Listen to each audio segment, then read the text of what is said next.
आपण पाहत आहात वंदे मातरम न्यूज। 2 कोटींचा मुद्देमाल जप्त, 50 गुन्हेगार हद्दपार, सांगली जिल्हा पोलिसांची कारवाई। सांगली जिल्ह्यात निवडणूक काळापर्यंत आतापर्यंत 2 कोटी रुपयांहून अधिक किमतीचा मुद्देमाल जप्त करण्यात आला आहे। 50 गुन्हेगारांना हद्दपार केले असून 802 जणांना अजामीनपात्र वॉरंट बजावण्यात आले आहेत।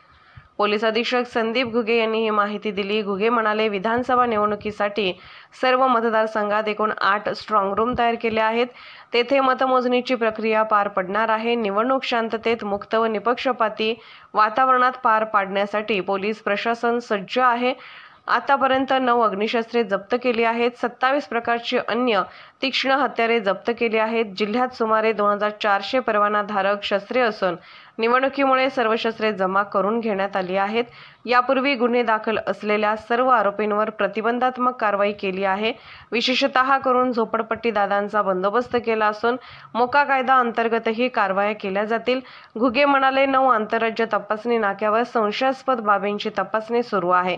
आतापर्यंत 2 कोटी रुपयांपेक्षा अधिक किमतीचा मुद्देमाल जप्त केला आहे। यामध्ये 92 लाखांची रोकड, 65 लाख रुपयांपेक्षा जास्त किमतीचे अवैध मद्य, 53 लाख रुपयांहून जास्त किमतीचा गुटखा, 7 लाख रुपयांहून जास्त किमतीचा गांजा, 3 लाखाचे दागिने यांचा समावेश आहे।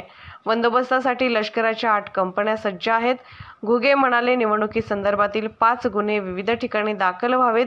निवडणुकीत समन्वयासाठी बिनतारी संदेश, मोटर परिवहन विभाग यांचाही उपयोग करून घेण्यात येत आहे। पोलिसांना टपाली मतदानाची सुविधा दिली आहे। सर्व पोलीस ठाण्याच्या हद्दीत संचलन केले आहे। वंदे मातरम न्यूजसाठी किरण वाघमारे। अशाच ताज्या घडामोडी आणि बातमीसाठी वंदे मातरम न्यूज चॅनलला लाईक करा, शेअर करा आणि सबस्क्राईब करा।